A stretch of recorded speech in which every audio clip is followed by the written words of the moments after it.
বছরে 2 বার দিলে যা টাকা উঠবে ওর জীবনে আর কিছু করা লাগবে ওই বছরে 48,000। এটা যে সরকারি জরিপে বলছিলাম, বাইরে আরো বেশি আছে। আমি যেটা এখান থেকে আপনাদের জানাতে চাই, এই যে হাজারো দরবারগুলোতে কোনো কাজ কামের ব্যবস্থা নেই, খালি মানুষ বসে খাবে এই চিন্তা করে। অথচ মানুষকে আল্লাহ বানিয়েছে কঠোর পরিশ্রম করার জন্যে। লাকাদ খলাকনাল ইনসানা ফি কাবাদ। অবশ্যই আমি আল্লাহ মানুষকে বানিয়েছি কঠোর পরিশ্রমের মধ্য দিয়ে। বিজ্ঞান জানিয়েছে মায়ের জরায়ুতে যখন সন্তানটা পড়ে, তার মানে বাবার এই বীর্যটা 1 ফোঁটা যখন পড়ে, 1 ফোঁটা বীর্যের ভেতরে কমপক্ষে 40 লাখ আমির হামজা তৈরি হতে পারে। ওখান থেকে তারা প্রতিযোগিতা করে, দৌড় দিতে আরম্ভ করে। ফি করারিম মাকিন, যেটা মায়ের সুরক্ষিত জায়গা, ওই পর্যন্ত যেতে কত প্রতিযোগী শেষ পর্যন্ত পায়ের সাথে ধাক্কা লেগে হয়তো পড়ে যায়, মায়ের জরায় দেওয়ালের সাথে ধাক্কা লেগে পড়ে যায়। ওই পর্যন্ত পৌঁছায় হয়তো 1 জন, 2 জন, 3 জন, 5 জন, 7 জন, 13 জন পর্যন্ত। বলেন তো, আমরা প্রত্যেকেই কিন্তু এই প্রতিযোগী ছিলাম। জীবনটা শুরু হয়েছে আমাদের কঠোর পরিশ্রম দিয়ে। মায়ের জরায়ু পর্যন্ত কেউ যেতে পারে না। আমার বোন, আমার ভাই যারা আমার সাথে ছিল সব পেছনে পড়ি মারা গেছে। আমি হামজা একা ওই ফি করারিম মাকিন সুরক্ষিত এই জায়গা পর্যন্ত আল্লাহ আমারে পৌঁছিয়ে দিয়েছে। ওখান থেকে শুরু করে 40 দিন, এরপরে 40 দিন, এরপরে 40 দিন, এভাবে 6 মাস পর্যন্ত একটা মানুষের ভেতরে ক্ষুধা আসে না। 6 মাসের পরে যখন ক্ষুধার উদ্রেক দেখা দেয়, রব্বুল আলামিন মায়ের মাসিক অসুখ বন্ধ করে তখন নাভির সাথে তার যোগ করে দেয়। এই যে আস্তে আস্তে আপনাকে কত স্ট্রাগল, কত কঠোর পরিশ্রমের মাধ্যমে উপরে তুলতেছে। এরপরে যখন পৃথিবীতে আপনি আসেন, এরকম একটা চাপ খেয়ে আসা লাগে। যারা নর্মাল ডেলিভারিতে আসে, এমন একটা চাপ দেওয়া হয় মায়ের জরায়ুতে। কান, মুখ, নাক যা আছে বিভিন্ন জায়গা দিয়ে কিন্তু বদ রক্ত বের হয়ে চলে যায়। বিজ্ঞান এখন জানিয়েছে এই তথ্যটার উপরে ভিত্তি করে কষ্ট মাপার একটা পরিমাপ আছে, যন্ত্র আছে। এই যে বিশাল প্যান্ডেল দেখতে পাচ্ছেন, যদি আজকের সভাপতিকে বলা হয় এটা আপনি একটু মাপ দিয়ে দেন তো, উনি এটা দাড়ি পাল্লায় তুলে দেবে। হ্যাঁ, এটা মাপ দেওয়ার একটা যন্ত্র আছে না? ফিতা দিয়ে মাপবে, গজ দিয়ে মাপবে। এই যে জ্বর যদি হয় আমার শরীরে, এটা মাপার জন্য একটা আলাদা যন্ত্র আছে না? কি কথা বলে না কেন? কি নাম কি? থার্মোমিটার। দুনিয়াতে প্রতিটি জিনিস পরিমাপ করার জন্য আলাদা আলাদা যন্ত্র আমরা জানি আছে। গতবার গাবতলী থেকে আসার সময় এই মাহফিলে আমি বের হয়েছিলাম, ওখান থেকে 9টা থেকে এই জায়গায় এসে 10টায় উঠবো। কিন্তু ওসি সাহেব আমার এমন তাড়া দিয়েছে, এক তাড়ায় প্রায় 1.5 কিলোমিটার শুধু দৌড়িয়েছি, তা মাঠের ভেতরে। এই আগস্টের 5 তারিখের পরে ওই ওসি এই সিরাজগঞ্জ গোল চত্বরে দেখা করছে রাত 2টার সময়। আমি চা খাচ্ছি বসে, আমি, আব্দুল বারী রশিদি ভাই, এরপর হোসাইন আহমেদ, মাহফুজ, আরো 2 জন ছিল। এসে বলছো হুজুর মাফ করে দিন। কে ভাই আপনি? আমি ওই সেই গাবতলী থানার ওসি। আরে শয়তান, এইদিকে তোরাই তো খুঁজছি, কোথায় ছিলি এতদিন? বলছো হুজুর আমারে বদলি করে দিয়েছে, আমার নামে বিভাগীয় মামলা হয়েছে, আমি এখন কক্সবাজারে ওই টেকনাফে আসি চুরি করি। মাফ করবো, আগে টাকা ফেরত দেন। ওই দিন আমারে তো ধরতে পারেননি, গাড়িটা ধরিয়ে ড্রাইভারে ধরিয়ে আব্দুল বারী রশিদিরে ওর গাড়ি ধরিয়ে আব্দুল সালামের গাড়ি ধরিয়ে আপনারা 1,13,000 টাকা নিয়েছেন। ওই টাকাগুলো ফেরত দেবেন, এরপরে আপনার মাফ হবে। হুজুর টাকা নেই, মাফ কিসের? 7 দিন সময় দিলাম, টাকা ফেরত দেওয়া লাগবে। টাকা ফেরত দিয়েছে 1 লাখ। পুলিশ যে টাকা ফেরত দেয় বাংলাদেশে মনে হয় এই প্রথম। তাছাড়া আপনি পেয়েছেন পুলিশ 10 টাকা পেলে ছাড়ে না। আমি প্রথম জেলখানায় গিয়েছিলাম যখন থানার হাজতে ছিলাম, ওখান থেকে যখন জেলে নিয়ে যাবে কয়েকজন তো দেখতে গেছে, বের হওয়ার সময় আমার কাছে টাকা ছিল মাত্র 10 টাকা। আমার বলছে টাকা, বলছে টাকা পাবো কোথায়? বলছে না আমরা জানি আপনাকে যারা দেখতে এসেছিল কিছু দিয়েছে। ওরে আল্লাহ, তো জিব্রাইল সব বলে দিচ্ছে। শেষে 10 টাকা দিলাম, তাও খুশি। যারা 10 টাকা বলেন তো পাওয়ার পরে আর ছাড়তে চাই না, তারা 1 লাখ টাকা ফেরত দিয়ে দিল। এ কি দেখেছে? আমার 13,000। হুজুর মাফ করে দিন। যা তোরে মাফ করে দিলাম, অন্তত লক্ষাধিক টাকা তো ফেরত দিল। তো সেই জায়গা থেকে আজকের এই ডোমন পুকুর। আমি এর আগেও 1বার না 2বার এসেছিলাম। ওই আপনাদের ওই যে কি এমপি ছিল একজন, বাবলু সাহেব, উনি থাকতে। এরপরে তো 3 বছর গেল ভেতরে, আসতে পারি নাই। গত বছর আসার চেষ্টা করেছিলাম। অনেকেই খারাপ ধারণা করেন দাওয়াত নিয়ে আসে না। না, আমার এই রেকর্ড বাংলাদেশে নেই। আমি হাসপাতাল থেকেও বলি যে দরকার হয় অ্যাম্বুলেন্সে করে নিয়ে যেয়ে বসিয়ে রাখেন, ওদেরকে খালি চেহারা দেখি আমি আবার ভর্তি হব। কিন্তু আমি শুনলাম যে গতকাল যিনি মাহফিলে দাওয়াত নিয়েছিলেন, ওই যে সেই ছোট হুজুরটা, ওটা নাকি আসে নাই। ও পরশু দিনও আমার সাথে ছিল পাবনায়, আসে নাই। এর আগে ছিল আমার সাথে ময়মনসিং, আসে নাই। কি করে কি দাওয়াত ওরা নিতে বলে কি? আপনারা জোর করবেন না, আমি জানি তার বাচ্চারা। আমারে অনেকে বলে যে দাওয়াত দিয়ে দেন, আমি দাওয়াত দিয়ে তো আর এক মুসিবতে পড়বো। কারণ 100টার ভেতরে যদি 50টা মাহফিলে না আসে, তাহলে ওদের অবস্থা কি হবে বলেন? গতবার এই যে এখানে কোন মুরব্বী যেন হাও মাও করে কাঁদছিল, অথচ আমি তখন দৌড়াচ্ছিলাম মাঠের ভেতর দিয়ে, পা মা কেটে ফ্র্যাকচার হয়েছিল। পরবর্তীতে ভিডিও দেখলাম যে উনি কাঁদতেছে আর আব্দুল সালাম থামাচ্ছে মানুষকে। সুতরাং এই সেই বগুড়া। আমি সেই দিন থেকেই নিয়ত করেছিলাম যদি সময় পাল্টাইতে বাংলাদেশে এই মাহফিল দিয়ে শুরু হবে। যারা আজকে এই মাহফিল শেষ, আগামীকাল থেকে যেহেতু রমজান, প্রিন্সিপাল সাহেব আমার বাসায় জেল থেকে বের হয়ে প্রায় 2বার গেছে। প্রিন্সিপাল সাহেব একজন কামিল মাদ্রাসার প্রিন্সিপাল, বোঝেন আপনি, আমার বাবারও বড়। ওনার আমি সম্মান ওইভাবে হয়তো দিতে পারি নাই, তারপরেও 2বার এখান থেকে সেই কুষ্টিয়ায় আসতে যেতে লাগে প্রায় 8-9 ঘন্টা। এই সময় ব্যয় করে উনি আপনাদের দেখানোর জন্যে যে এবার আশা করি আর কেউ বাধা দিতে পারবে না। আর এখন বাধা দেওয়ার কেউ নেই। বাধা দিলে আমি আদেশ দিয়ে দিলাম, স্বরাষ্ট্রমন্ত্রীর ওই আদেশ মেরে ফেলবে। কারণ ওটা একটা ক্যান্সার। ওটা কি? ও ক্যান্সার বাঁচিয়ে রাখলে তো শরীর নষ্ট হয়ে যাবে। কোরআনের জন্য এই দেশটা টিকে আছে। আপনি কি টের পাচ্ছেন? এই দেশটা কোরআনের জন্য টিকে আছে, আর এখানে কোরআন থাকবে। 96% মুসলমান আমরা এই দেশে। কি নামাজ কম বেশি না পড়তে পারি, রোজা না রাখতে পারি, কোরআন শরীফ সম্পর্কে কিছু বললে দল বেদল নেই, তারই দেখে নেব। কারণ কিয়ামতের দিন কোন কোরআন শরীফ যদি বলে আল্লাহ আমি এর পক্ষে, তুমি মাফ করে দাও, আল্লাহ বলেন যা মাফ করে দিলাম। এদিনে কোরআন যেন বিপক্ষে না যায়। আল কোরআনও হুজ্জাতুল লাকা ওয়া আলাইকা। কোরআন যার পক্ষে সাক্ষী দেবে আল্লাহ তাকে জান্নাত দিয়ে দেবে, যার বিপক্ষে যাবে ও যত বড় পীরের মুরিদ হোক ও জাহান্নামে যাবে। এই জন্য আব্দুল বারী রশিদি সাহেবের উপরে, আব্দুল সালামের উপরে যাদের রাগ, মন খারাপ, ভুল বোঝেন না, এটা আমাদের কোনো দোষ নেই। কোরআন শরীফ আমি মাথায় নিয়ে বলতে পারি। আমি 100 চেষ্টা করেছিলাম। ওখানে আমি 8টা থেকে 9টা 1 ঘন্টা কথা বলেছি গাবতলিতে, ওটা ঠিক মতো হয়ে গেল। সেই দিনে মনে হয় প্রধান অতিথি ওখানকার আওয়ামী লীগের একজন সভাপতি নাকি যেন উনি ছিল। ওর পরে এখানের একজন ভিপি ছিল প্রধান অতিথিকে আমি জানি না, শাহিন নাকি না, হ্যাঁ, ওনারে আমি কল দিয়েছিলাম ওই দৌড়াতে। উনি বলছে হুজুর আপনি আসলে আমি তুলতে পারবো না, তাই আপনি যদি না পারেন আমি যাবো কোথায়? শেষে সিএনজি দিয়ে, মোটরসাইকেল দিয়ে কোথা থেকে সিরাজগঞ্জ পর্যন্ত পালিয়ে। এইভাবে হয়। আর আপনারা রাগ করেন যে উনি আসলো না। আমি আসবো কি করে? আমার তো আসতে দেয়নি। এই জন্যে এখন বলছে আসেন, এই মাইক দিয়ে দিলাম, এখন মাইক কেড়ে নিন।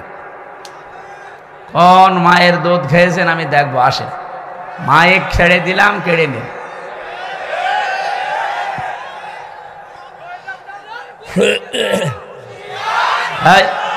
এখন ওইটা আর নেই যেহেতু বলার দরকার নেই, 27 পালিশ।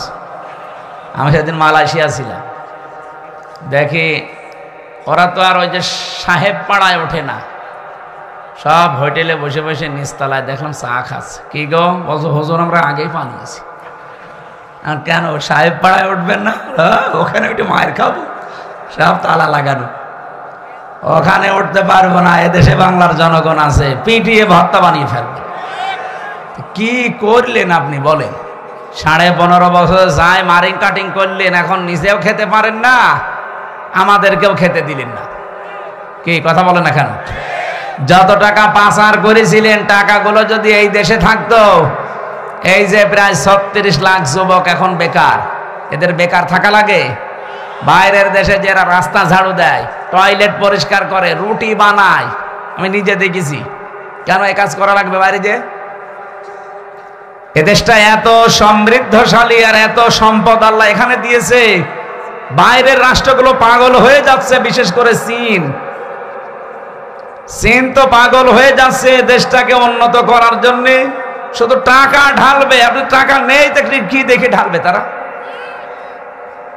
এতদিন যে মানুষগুলো দায়িত্বে ছিল, আমাদের যারা ছিল এরা তো না, দায়িত্ব তো পালন করেছে দাদারা।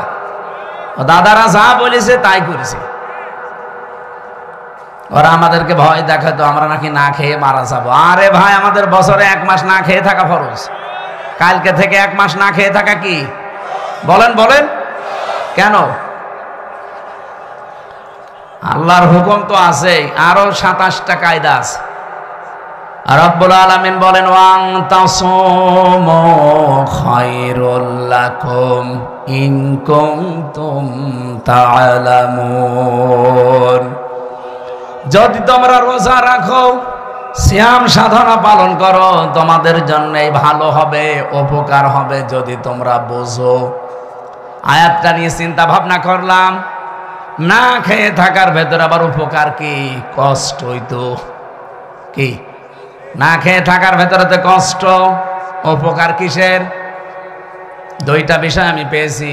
1 নম্বরে রব্বুল আলামিন বলেন, রমজানের দ্বারা যেহেতু আমার উদ্দেশ্য মানুষ তাকওয়া অবলম্বন করবে, ইয়াউমা নাহশুরুল মুত্তাকিনা ইলার রহমানি ওয়াফদা।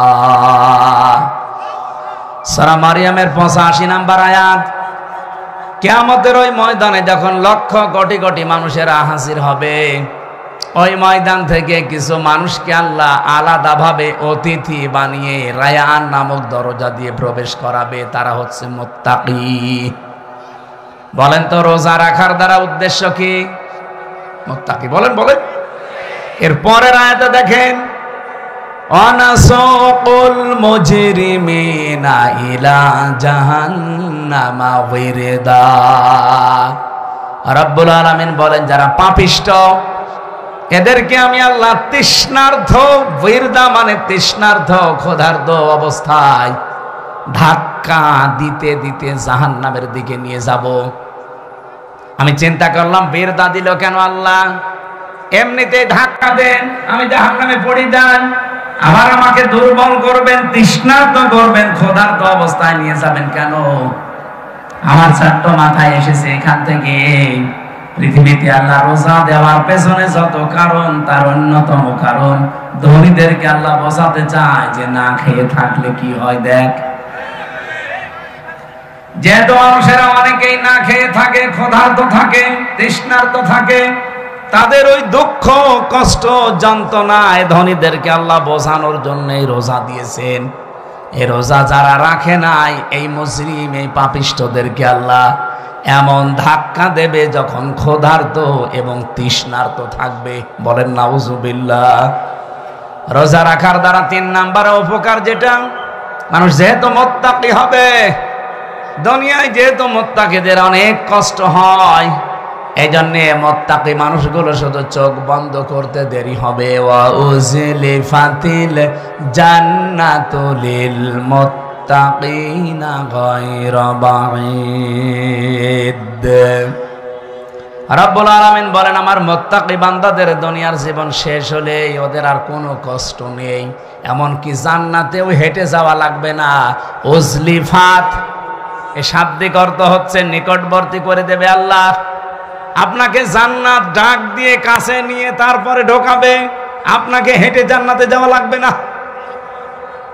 গায়রা বাঈদ, দূরে থাকবে না। জান্নাত আপনার একেবারে কাছাকাছি আল্লাহ পাক পৌঁছিয়ে দেবে। জান্নাতের নিয়ম হচ্ছে জান্নাতের কোনো দরজা বন্ধ থাকে না। হাত্তা ইযা জাউহা ওয়া ফুতিহাত আবওয়াবুহা ওয়াকাল। এই আয়াতটা আমি জেলখানায় যেয়ে বুঝেছি। এর আগে আমি বহু তাফসীর পড়েছি, আলেম যারা আছেন তাদেরকে বলছি। এবার আপনারা হয়তো এটা জেনেছেন কিনা আমার জানা নেই। জেলে যাবার পরে আয়াতটা আমার কাছে ক্লিয়ার হয়েছে এইভাবে, আল্লাহ পাক জাহান্নামের যত জায়গায় বর্ণনা দিয়েছেন কোরআনে, জাহান্নামের দরজাগুলো বন্ধ থাকবে এই কথা আছে। জাহান্নামের দরজা কি থাকে? সব বন্ধ থাকে সব সময়, 24 ঘন্টা অলওয়েজ। এইটা পেয়েছি আমি। হাত্তা ইযা জাউহা ফুতিহাত আবওয়াবুহা, এখানে মাঝখানে ওয়া নেই। আল্লাহ পাক বলেন, জাহান্নামের ফেরেশতারা যখন ধাক্কা দিতে দিতে ওকে জাহান্নামের গেটে নিয়ে যাবে, জাহান্নামের দরজা তো সব সময় বন্ধ থাকে। যিনি দারওয়ান ফেরেশতা আছে, মালিক দায়িত্বে, তিনি দরজা খুলে দেবে। প্রবেশ করার সঙ্গে সঙ্গে আবার দরজা আটক হয়ে যাবে। কিন্তু জান্নাতের দরজা কোনো সময় আল্লাহ বন্ধ রাখে না, 24 ঘন্টা ওপেন রেখে দেয়। এই মানুষগুলো যখন জান্নাত কাছে নিয়ে এসে আপনাকে প্রবেশ করাবে, জান্নাতের দরজা তো বন্ধ নেই, খোলাই থাকবে। জেলখানায় গিয়ে আজটা বুঝলাম এইভাবে। আমি এর আগে জানতাম না যে জেলখানা এভাবে 24 ঘন্টায় বন্ধ থাকে। কিন্তু এখন দেখলাম যে জেলখানা কিন্তু 24 ঘন্টা তালা লাগানো। যখন কাউকে নিয়ে যায় তালা খুলে ভেতরে ঢুকিয়ে দেয়, আবার যখন ভেতর থেকে আসবে কেউ, বের হলে আবার বন্ধ করে দেয়। জাহান্নাম আল্লাহ কিন্তু 24 ঘন্টা পাহারাদার দিয়ে বন্ধ করে রাখে দরজা। জান্নাতি মুত্তাকি বান্দাদের যে বর্ণনা বলছিলাম, এদের যেন কষ্ট না হয়, এজন্য জান্নাত কোনো দূরে থাকবে না, একেবারে কাছাকাছি নিয়ে এসে দেবে আল্লাহ। 27টা উপকারের কথা আমি তাফসিরে মাযহারিতে পড়েছি। আমি আলেমদেরকে বলছি নোট করে আপনি নিজে মানুষকে শোনাবেন। 1 নম্বরে উপকার হচ্ছে, মাত্র 2017 সালে এটা আবিষ্কার হয়েছে, অটোফেসি। নাম শোনেননি? যেই বিজ্ঞানী এটা আবিষ্কার করেছে, ইউশোনারি ওসামি, এর বাড়ি জাপানে।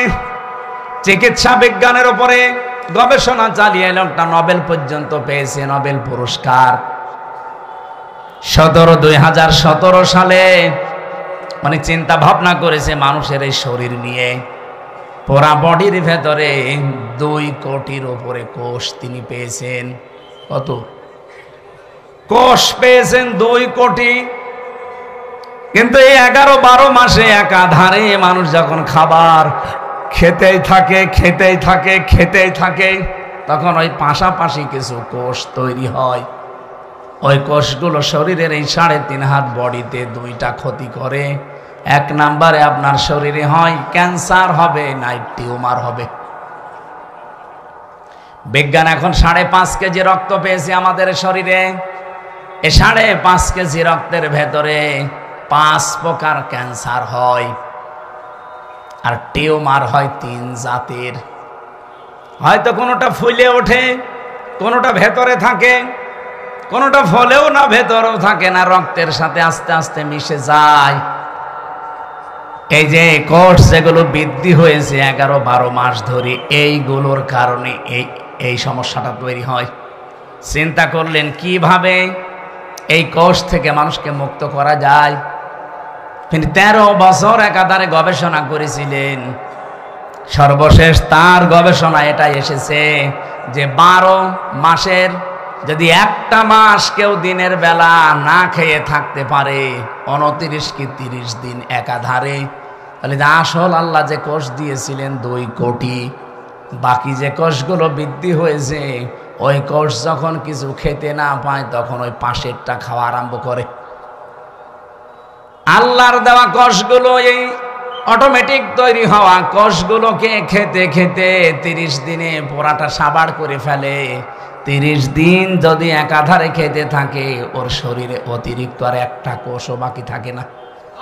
তার মানে কোষ যখন অতিরিক্ত নেই, আপনি ক্যান্সার থেকে বেঁচে গেলেন, আপনি টিউমার থেকে বেঁচে গেলেন। চিন্তা করছে এই তথ্যটা পৃথিবীর কোন ধর্মে আছে কিনা দেখি।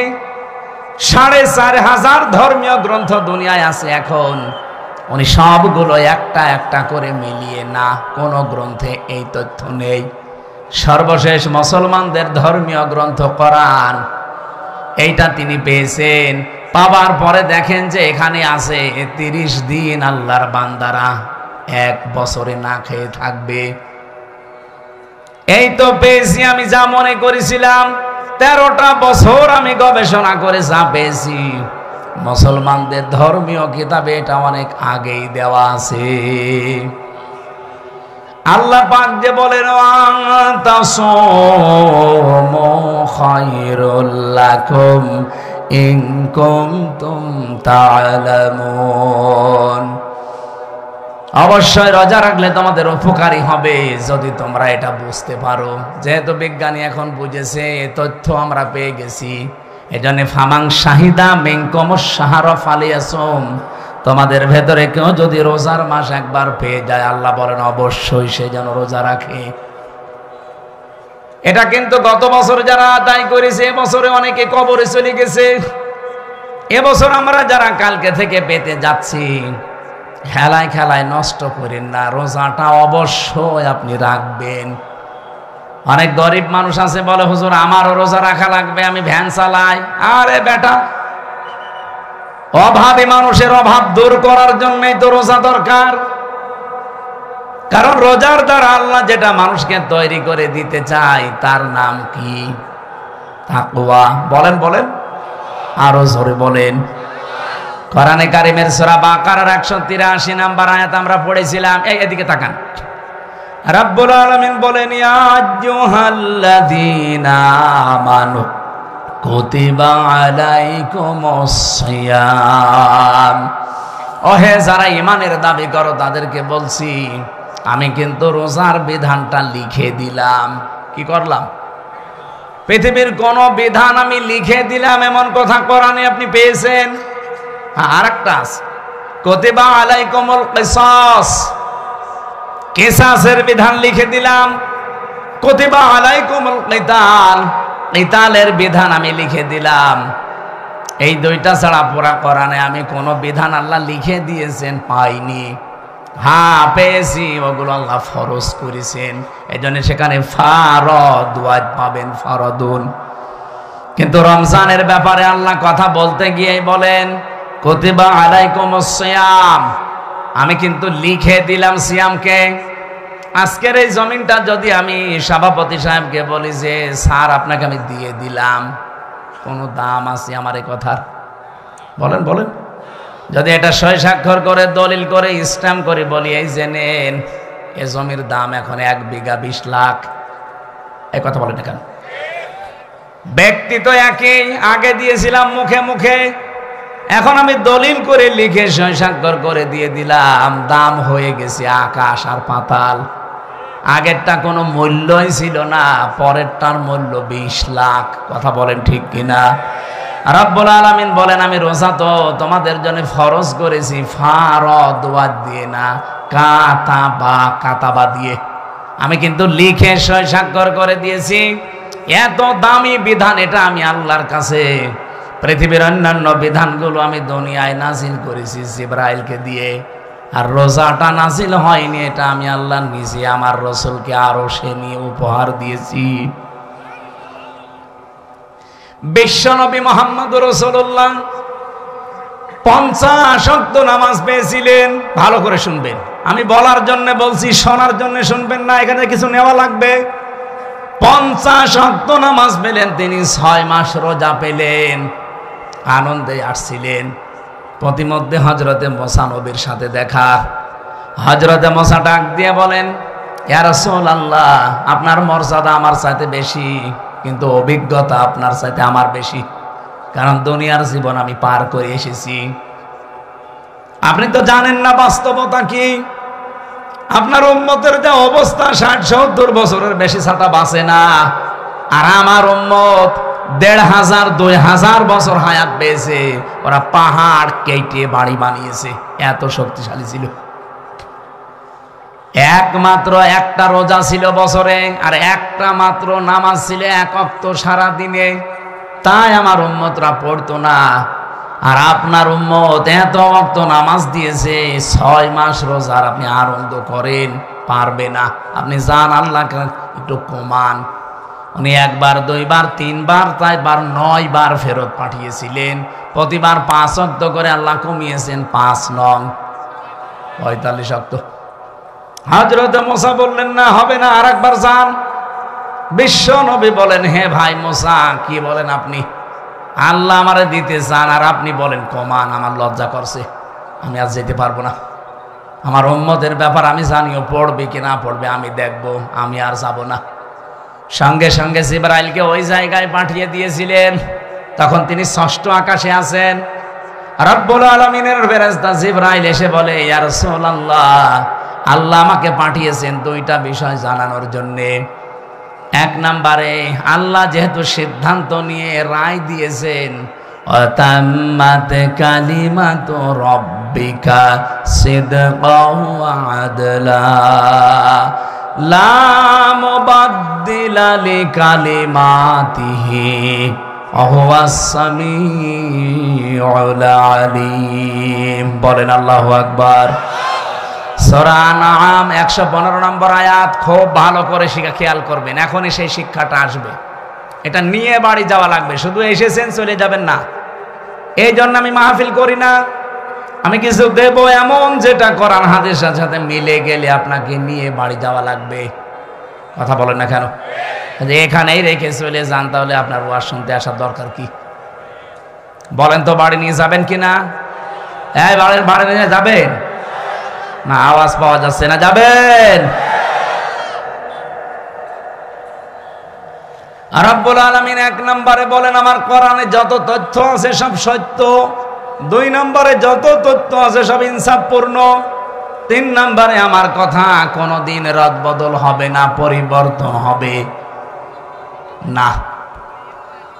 আল্লাহর কথা যেহেতু পরিবর্তন নেই, আপনি বারবার এসেছিলেন, এই জন্য আপনার কনসিডারের কারণে আল্লাহ কমিয়ে দিয়েছেন।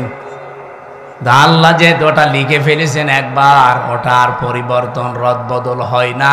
আপনার উম্মতদেরকে বলে দেবেন, যদি তারা 5 ওয়াক্ত নামাজও সঠিকভাবে শিক্ষা নিয়ে পড়তে পারে, আর 1 মাস রোজা যদি হক আদায় করতে পারে, আল্লাহ পাক তাদেরকে 6 মাস রোজা রাখা 50 ওয়াক্ত নামাজ পড়ার সওয়াব দিয়ে দেবে।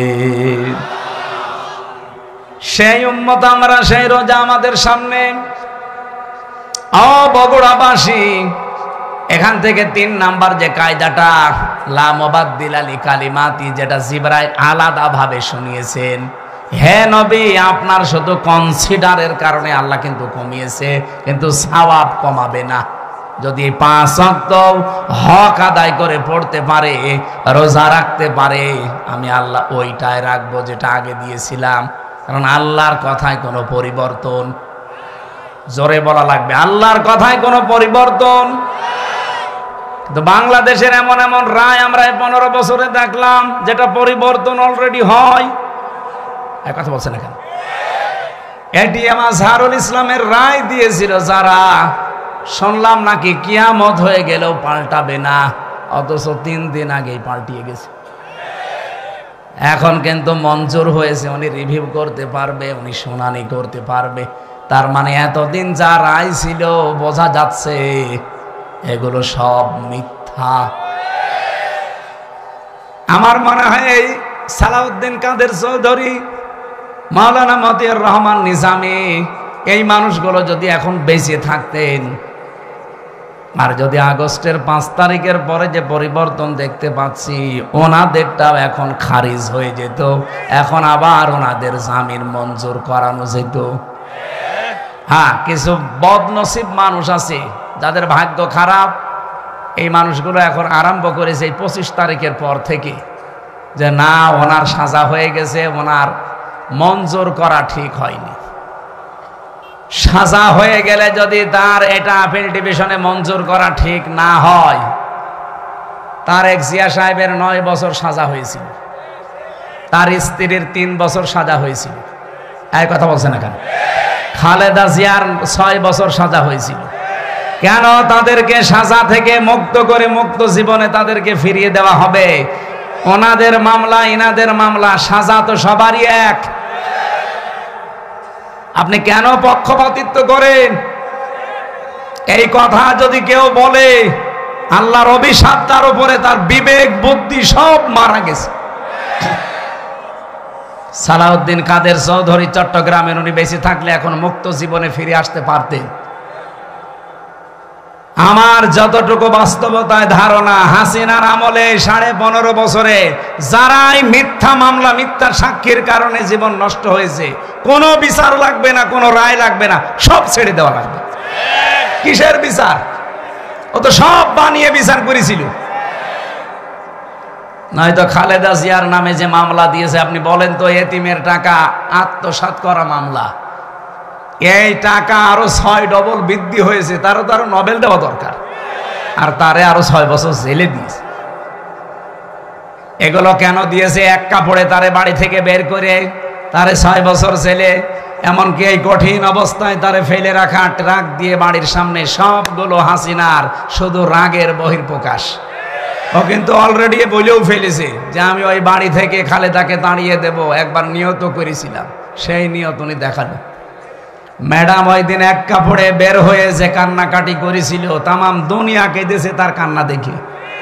অথচ এখনো পর্যন্ত অনেক মানুষ বলছে না, ওগুলো সব ভুলে গেছি, বাবা শাহজালাল সব হালাল। হালাল করবেন? হালাল করে কি হয়েছে ইতিহাসে? 54 বছরের দিকে তাকান, কি হয়েছে আপনি টের পাচ্ছেন? 75 সাল থেকে শুরু করে আপনি তাকান, যাদেরকে এভাবে হালাল করেছেন তারা কি বাঁশটা দিয়েছে? বাঁশ দেওয়ার সময় তো একটু চেঁচে চুলে দেয়, তাও দেয়নি, পুরাটাই দিয়েছে। এখন যদি আবার সব হালাল করে নেন, এমন বাঁশ দেবে না জীবনে বাপ বলার সময় পাবেন না। সুতরাং আল্লাহ যখন অলরেডি একটু সময় করে দিয়েছে, একটু দেখার চেষ্টা করেন বাংলাদেশে আল্লাহর বিধানটা কায়েম হলে কেমন দেখা যায়। সবই তো দেখলাম, কিছুই তো হয়নি। দল মত নির্বিশেষে এটা করা দরকার না? 50 ওয়াক্ত নামাজ দিয়েছিল, 50 ওয়াক্ত নামাজ শুধু পড়ার জন্য আল্লাহ দেয়নি, বলেছিল নামাজ কায়েম করবা। এখানে পড়া কোরআন শরীফের ভেতরে এক জায়গায় আছে মাত্র নামাজ পড়ার কথা। কয় জায়গায়? কোন জায়গায়? ফাসল্লি লি রব্বিকা, ফাসল্লি লি পর্যন্ত ঠিক আছে। বাংলাদেশে বহু মানুষ নামাজ পড়ে, কি করে? হয়তো লোক দেখানোর জন্যে, ভোট পাওয়ার জন্যে, অথবা মানুষ যেন বলে যে না লোকটা নামাজি, এই জন্যে। কথা বলে না কেন? কিন্তু এর পরের শব্দ কি? ফাসল্লি লি রব্বিকা। শুধু নামাজ পড়লেও হবে না, রবের জন্য পড়া লাগবে। আর যারা রবের জন্য নামাজ একবার আরম্ভ করে, আপনি দেখবেন তামাম দুনিয়া একদিকে, তার নামাজ আপনি বাদ দিতে পারবেন না। আমি আমার রিমান্ডে দেখেছিলাম, আমার সামনে দিয়ে যে লোকটাকে নিয়ে গেল তার এই নখ তুলেছি, বলছিল যে হামজা ভাই, আমাকেও নিয়ে গিয়েছিল ওই মেশিনগুলো দেখাতে, আমার তোলেনি কিন্তু নিয়েছি। ডিম আমাকেও দেখিয়েছে, এরকম একটা চেয়ারে বসিয়ে দেয়, হাতের সাথে পায়ের সাথে বেল লাগিয়ে দেয়, গলার সাথে একটা ক্লিপ লাগিয়ে দেয়, মাথায় একটা কালো কাপড় দিয়ে একটা শর্ট একটা সুইচ টিপ দেয়, এক টিপে 120 বার ঘুরে। আপনি টের পাচ্ছেন 120 বার 1 মিনিটে? 1 সেকেন্ডে কয়বার হয় চিন্তা করতে পারেন? আপনি ঘুরে দেখান তো। এতটুকু যদি ছেড়ে দেয় যে ভাই যা তোরে আমি একবারে 2-4 বার একটু শর্ট দিলাম, চলে যা, না, এবার এমন একটা মেশিন নিয়ে আসে, এই হাতের সাথে পায়ের সাথে একেবারে খাপ খাওয়ানো, শুধু আপনার এখানে ধরবে, একবার টিপ দেবে, সব নখগুলো খুলে চলে যাবে। আর নখ খুলে গেলেই ফিনকি দিয়ে রক্ত বের হয়। আপনি নখ খুলে দেখেন কি রক্ত বের হয়। রক্ত যেই ফিনকি দিয়ে বের হবে তখন পাতলা মিহি যে লবণ ওটা ছিটিয়ে দেয়। বলতেই যদি আমার এমন লাগে, আমি নিজে ফেস করে আসলাম, কত বড় কঠিন ছিল বলেন তো। আপনি একটু নিজেকে কোনোদিন আয়না ঘরের সামনে দাঁড় করান যে ব্যারিস্টার আরমান 8 বছর ছিল ওই ঘরটায়, এদিকে 3.5 হাত, এদিকে 1.5 হাত, সামনে টয়লেট দেওয়া, যার কোনো দরজা নেই, কোনো দেওয়াল নেই, ওদের সামনে বসে টয়লেট করা লাগবে। আমি নিজে করেছি। জেলখানায় তো তাও অন্তত 1-1.5 হাত টয়লেটের দরজা দেওয়া আছে, আর ওখানে কোনো দরজা নেই, আবার পার সাথে চেন বাঁধা থাকে। আপনি কতক্ষণ থাকতে পারবেন এইভাবে? 2 দিন, 5 দিন, 7 দিন। ওইটা লোক 8 বছর কাটিয়েছে, 10 বছর কাটিয়েছে আমান আজমি ভাই। এখনো পর্যন্ত অনেকে জালেমের সাফাই গায় আর বলে না, এটিএম আজহারুল সাজা প্রাপ্ত মানুষ, ওনারে মামলায় জামিন দেওয়া হবে কেন? ওরে জবাই করা দরকার শয়তান। হাসিনার আবার মামলা কিসের? ও তো যা করেছে সব রাগে পড়ে ওর বাবার ওই হত্যার প্রতিশোধ নেওয়ার জন্য। ওর বাবার নাম শুনলে আজ পর্যন্ত কোন মানুষ এ কথা বলেছে যে শহীদ বঙ্গবন্ধু? না, আমি পাইনি। কিন্তু আপনাদের বগুড়ার সন্তান শহীদ জিয়া নাম শুনলে মানুষ আগে শহীদ বলে কেন? এমনি এই শব্দটা তো খেলাচোরা জিনিস না যে যাত্রার নামের সাথে লাগিয়ে দেবেন। শহীদ হওয়া কত বড় দামি জিনিস আল্লাহর কাছে জানেন? শহীদরা মরে গেছে এ কথা বলাও নিষেধ, শহীদরা মরে গেছে ধারণা করাও নিষেধ। কত দামি শব্দ! এই জন্য আমরা শহীদ বঙ্গবন্ধু আজ পর্যন্ত কারো মুখে শুনি না, কেউ বলেও না। হ্যাঁ, এতটুকু বলে যে ওনারে ওইভাবে মারা ঠিক হয়নি, ওনারে টুকরো টুকরো করার দরকার ছিল। কিন্তু শহীদ জিয়ার নাম শুনলে আপনি বলেন, নাম শুনলে আগে মানুষ শহীদ বলে। উনি যে কাজটা করে দিয়েছিলেন আরাফাতের ময়দানে, ওনার জীবনে কি কবুল হবে না হবে আমি জানি না, তবে এই কাজটা আমার মনে হয় আল্লাহর ভালো লেগেছে। লক্ষ লক্ষ মানুষ সেখানে যে ছায়ায় আশ্রয় পায়, আমি নিজেও সে আশ্রয়ে ছিলাম ছায়ায়। মন থেকে এমনি দোয়া আসে, আল্লাহ এই ছায়াটা যিনি দিলেন তৈরি করে, তার মাথার ওপর তোমার কুদরতের ছায়া তুমি দিয়ে দিও। আরাফাতের ময়দানে হাজিরের দোয়া আল্লাহ ফেরত দেয় না, কবুল হয়। লক্ষ লক্ষ হাজিরা এই দোয়া করে শুধু এই নিম গাছের জন্য, কবুল হবে না? আমিও মন থেকে লোকটার জন্য শ্রদ্ধা এবং সম্মান নিয়ে দোয়া করি, আল্লাহ যেন শহীদ জিয়াকে শহীদ হিসাবে কবুল করেন এবং তাকে যেন মাফ করে দেন। বলেন আমিন। এই জিয়া পরিবারটা আপনারা জানেন একটা মাজলুম পরিবার। তার একটা ছেলেকে মেরে ফেলেছে, বউটাকে জেলে রেখেছিল, একটা ছেলে তো বাইরে। কত বড় কঠিন পরিস্থিতি পার করলো। অথচ এই দলের ভেতরে এখন বাম আর রাম 2 গ্রুপ হয়ে একটা অলরেডি দাদা বাবুদের সাথে বাবা শাহজালাল সব হালাল করার চেষ্টায় আছে। আর একটা গ্রুপ যেটা ডানপন্থী, এরা এত কঠোর, কোনো ভারত না, কোনো পাকিস্তান না, এই দেশ চলবে আমাদের নিজেদের ভোটে। আর আমরা এইটা চাই। এদেশের মাতব্বরি কোনো ভারত না, কোনো চীন না, কোনো পাকিস্তান না, কোনো সৌদি আরব না, এখানে চলবে আমাদের মন মতো। যেহেতু 96% মুসলমান এখানে আমরা বাস করি, আমরা আল্লাহর গোলাম পরিচয় দেই, সুতরাং আমরা আল্লাহর বিধান এখানে চাই। এ ব্যাপারে কারো যদি দ্বিমত থাকে হাত তোলেন, তোলেন। নিরপরাধ কোন মানুষকে এই 15.5 বছরে যাই করেছেন, নিরপরাধ কোন মানুষকে আমরা আর নিরপরাধ কোন মানুষকে 1 সেকেন্ডও জেলে রাখতে চাই না। এই জন্য 15.5 বছরে যারা মিথ্যা মামলার আসামি, যারা মিথ্যা সাক্ষীর জন্য জীবনটা শেষ করে দিল, আমরা চাই কোনো বিচার করার দরকার নেই। আইন মন্ত্রণালয়ের যিনি দায়িত্বে আছেন, আপনি ঢাকা ভার্সিটির একজন শ্রদ্ধাভাজন স্যার, আপনার সম্পর্কে অনেক কিছু তথ্য এখন সামনে আসছে। আশা করছি সাপ তুলতে যে কি কেঁচো খুঁড়তে যে আবার সাপ বেরিয়ে যেন না আসে। এটা আমার সামনে শুধু এই 10,000 20,000 মানুষ না, এখন 18 কোটি মানুষ আমার সামনে, এটা রেকর্ড হচ্ছে, সারা দুনিয়া চলছে। সবার পক্ষ থেকে আমি আহ্বান জানাচ্ছি আমার ইমানের দাবি থেকে, এটিএম আজহারুল ইসলামকে নিঃশর্তে মুক্তি দিয়ে তার কাছে ক্ষমা চাওয়া হোক। এই কথা বলেন না কেন? এই বৈধ দাবিতে আপনারা নেই? কারা আছেন দেখি তো ভাই? লিল্লাহে তাকবীর। দেখেন তো হাত তোলেনি কে?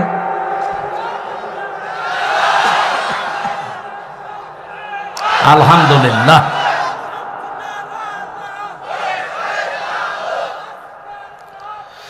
আমার ভাইরা,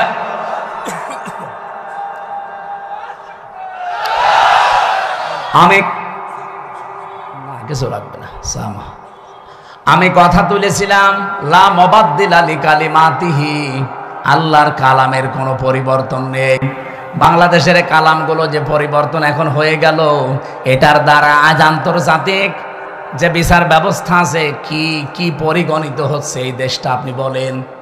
সারা বিশ্ব থেকে দেখেন ধিক্কার আসবে যে এই যে বানানো বিচার ব্যবস্থা, ট্রাইব্যুনাল, সবগুলো একজনের আদেশে চলেছে, আর ওনাকে আদেশ দিয়েছে ওনার দাদারা।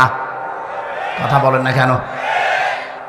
কি মান থাকলো দেশের? আমাদের দেশটা ডুবিয়ে ফেলেছে একেবারে। সারা দুনিয়া থেকে এখন কিন্তু কথা অলরেডি আসতেছে যে তাহলে এটিএম আজহারুল ইসলামকে যদি সত্যি এখন রিভিউ মঞ্জুর করে, তাহলে এর আগের গুলো ওই রকমই ছিল। এটা তো সব দেখছি বানানোই ছিল। ট্রাইব্যুনালও বানানো, বিচারপতিও বানানো, সাক্ষীও বানানো, প্রসিকিউটর বানানো। এই কথা বলছেন এখন? যিনি বাদী মামলার তিনিও বানানো। কারণ যাদেরকে সাক্ষী দেওয়ার জন্য নিয়েছে, শুনলাম নাকি একজন সাক্ষীর বয়স, উনি জন্মই নিয়েছে 1974 সালে আর সাক্ষী দিয়েছে 1971 সালে। তার মানে পেটের ভেতরেও আসে নাই, তখনই সাক্ষী দিয়ে ফেলেছে। এটা যে পুরা একটা বানানো শখ ছিল, এ দেশের মানুষ এখন একেবারে 100 ভাগ বুঝে ফেলেছে। আল্লাহর নবীর এই হাদিস থেকে যে বর্ণনা দিচ্ছিলাম, 6 মাস রোজা কিন্তু লিখিত ছিল। কোন রদ বদল আছে? বলেন বলেন। আল্লাহ পাক বলেন আপনার উম্মতদেরকে আপনি দ্বিতীয় এইটা জানাবেন, সত্যি ওরা যদি 1 মাস হক আদায় করে রোজা রাখতে পারে, আমি আল্লাহ পাক গ্যারান্টি দিলাম 6 মাস রোজা রাখার পুরা সওয়াবে আমি দিয়ে দেব। এখন হক আদায় করে এই রোজাটা কি? বিশ্বনবী বলেন মান সামা রমাদানা ঈমানা ওয়া ইহতিসাবান গফিরা লাহু মা তাকদ্দামা মিন যামবি। এদিকে তাকান, এখানে শিক্ষা আছে। যে ব্যক্তি রোজা রাখে রমজান মাসে ঈমান এবং ইহতিসাবের সাথে, এটা কি? দুইটা বিষয়ে হাদিস আমরা সেই জন্মের পর থেকে শুনেছি, কিন্তু কোনোদিন চিন্তা ভাবনা করেছেন এখানে কি দিয়েছেন আল্লাহ। যে ব্যক্তি রমজানের রোজা রাখে দুইটা জিনিস নিয়ে, কেউ যদি সত্যি রমজান মাসে রোজা রাখে কয়টা জিনিস সামনে নিয়ে? বলেন বলেন। 1 নম্বরে ঈমান। কিসের সাথে? এখন প্রশ্ন আসতে পারে আমার ঈমান তো আছে, আমি তো ঈমানের সাথে রোজা রাখি না। আপনি কি ঈমান যদি দাবি করেন যে আমার ঈমান আছে, মাস্ট বি আপনাকে ঈমানের আগে একটা কাজ করা লাগবে। ওইটা যারা করে না তাদের ঈমান টেকে না। ফামায়াকফুর বিত্তাগুত ওয়া ইউমিন বিল্লাহ, আল্লাহ পাক নিজে বলেন সূরা বাকারা 256 নম্বর আয়াতের মাঝের অংশে আছে, কেউ ঈমান আনতে চাইলে তার প্রথম কাজ হবে সে যেন তাগুতকে ছেড়ে দেয়। তাগুত কাকে বলে?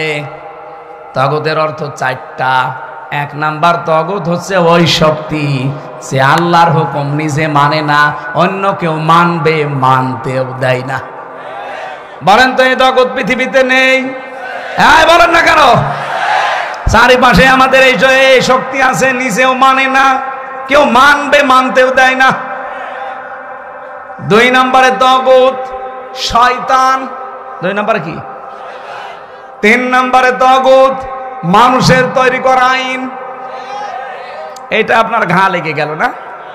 আমি কি গোপন করে দেব? না, গোপন করার জন্য আসি না, আর গোপন করলে আমার ওয়াজ শোনাও জায়েজ নেই। সুতরাং মানুষের তৈরি করা আইন যারা দুনিয়ায় প্রতিষ্ঠা করার কাজ করেন, আপনি কিন্তু তাগুত। আপনার ঈমান এখনো আনাই হয়নি। আর আপনার এই যে ঈমান দিয়ে আপনি রোজা রাখবেন, রোজার যে পরবর্তী শব্দ গফিরা লাহু মা তাকদ্দামা মিন যামবি, আপনার সব অপরাধ আল্লাহ মাফ করে দেবে। দেবে কি করে? আপনি তো রোজা রেখেছিলেন ঈমান ছাড়া। আপনি কি মনে করেন যে পৃথিবীর অন্যান্য ধর্মে যারা আছে তারা রোজা রাখে না?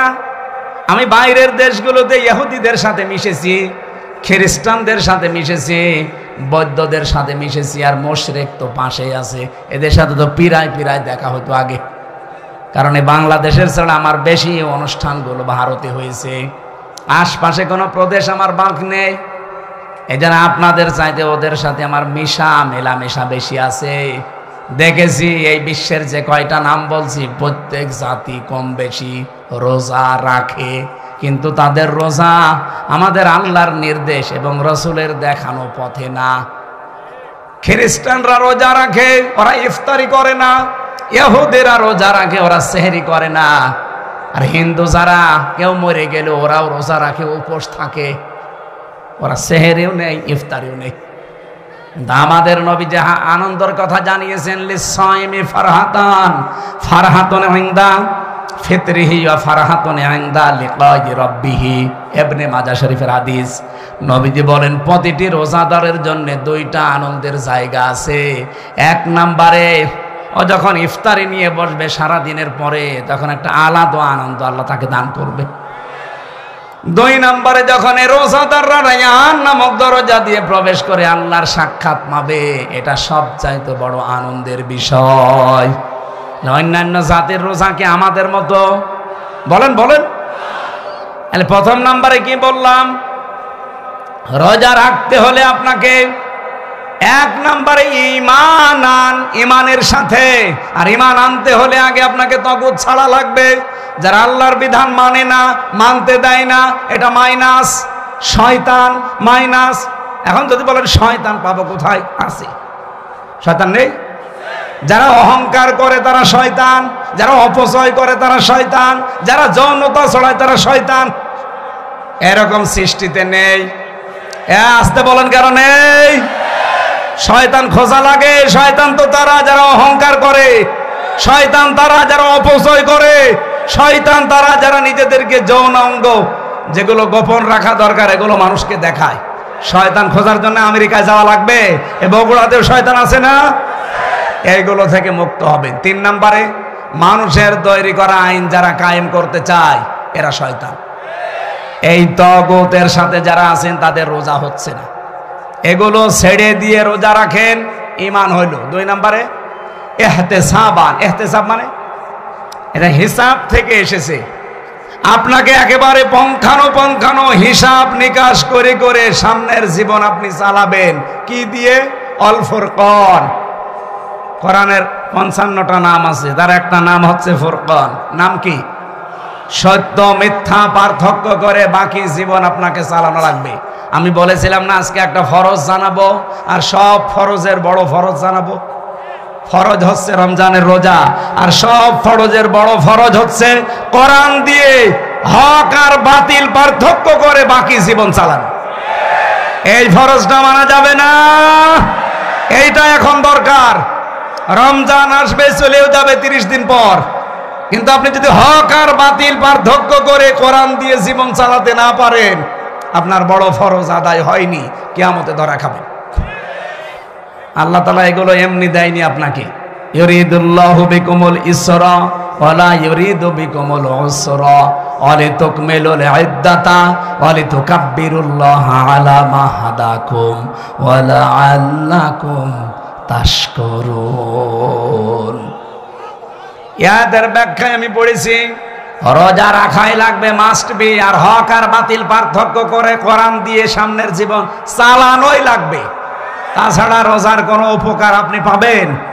বলেন।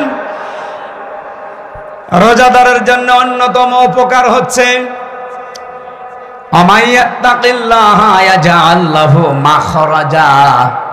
রব্বুল আলামিন বলেন যদি রোজা রাখার দ্বারা মানুষ তাকওয়া অবলম্বন করে, এমন জায়গা থেকে আমি আল্লাহ তার রিস্কের ব্যবস্থা করি যার ধারণাও সে কোনোদিন করে নাই। আমি এরকম প্রায় 33টা বিষয় পেয়েছি আয়াতের। যারা রোজা রাখার দ্বারা তাকওয়া অবলম্বন করবে তাদের তো 27টা উপকার হবে দুনিয়া আখেরাত মিলে।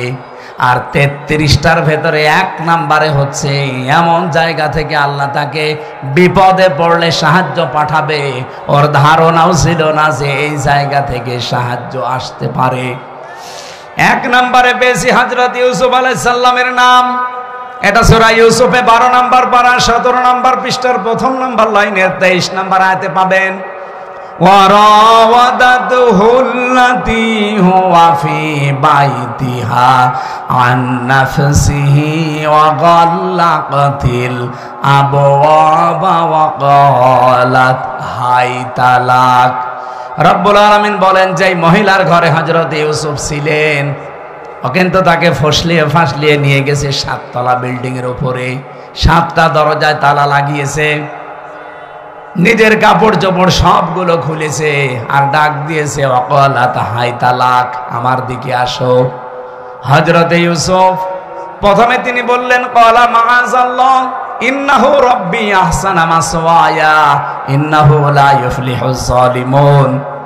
আল্লাহর সাহায্য চাই, আমার রব, এখানে রব বলতে আমার যিনি দায়িত্বে আছেন, আপনার স্বামী আজিজে মিসর, এই লোকটা আমার দায়িত্বশীল, তার আমানত আপনি, আমি আপনার খেয়ানত করতে পারি না। ইন্নাহু লা ইউফলিহুজ জালিমুন, এই খেয়াল করেন, ইউফলিহু এটা মজারে, বর্তমান ভবিষ্যৎ, প্রেজেন্ট ফিউচার। ইউসুফ নবী ওখানে যে মহিলাকে উদ্দেশ্য করে কথা বলছিলেন, ওখানে মহিলা কয়জন ছিল আরো জোরে বলেন? তাহলে একজন দিলে জালেম দিতে পারতেন, জালিমুন দিলেন কেন? হযরত ইউসুফ যদিও জুলাইখাকে উদ্দেশ্য করে কথাটা বলতে চেয়েছেন, কিন্তু কিয়ামত পর্যন্ত হাজারো জুলাইখার বোন আসবে। কথা বলেন না কেন? হযরত ইউসুফ আল্লাহকে জানাতে চেয়েছিলেন এবং ওই মহিলাকে শোনাতে চেয়েছিলেন, কোনদিন কোন জালেম সফল হচ্ছে না, হবে না। ওই আয়াতটা কোরআনে এখনো আছে না নেই? আরো জোরে বলেন, আছে না নেই? সুতরাং যারা জালেম হবেন, চর্মচোখে মনে হবে হ্যাঁ অনেক কিছু পাচ্ছি, অনেক উন্নতি হচ্ছে, যদি জুলুম আপনার ভেতরে পাওয়া যায়, আল্লাহর কসম কোনদিন আপনি সফল হতে পারবেন না। যে জায়গার ইচ্ছা করেছিলেন ওখানে যাওয়ার আগে আপনার পতন হবে। পৃথিবীর কোন জালেম সফল হয়নি এর আগে, কোনদিন আর হবে? যদি হয় তাহলে আয়াত মিথ্যা হয়ে যাবে, আল্লাহ তার কোরআন মিথ্যা করবে। এখানে কোন জালেমকে আল্লাহ সফল হতে দেয় না। আর জালেমের বিরুদ্ধে আল্লাহ নিজে কিয়ামতে মামলা দায়ের করবে। বাংলাদেশে 1628 জন মানুষ দায়িত্বে ছিল, এখনো 100 জনের প্রায় 90 জন ওই রকম মানুষই আছে, যারা এই 3টার নাম নির্বাচন করেছে, ডিসি, এসপি, টিওনো। আমার মনে হয় এগুলোকে সব এই মুহূর্তে ছাঁটাই করা দরকার।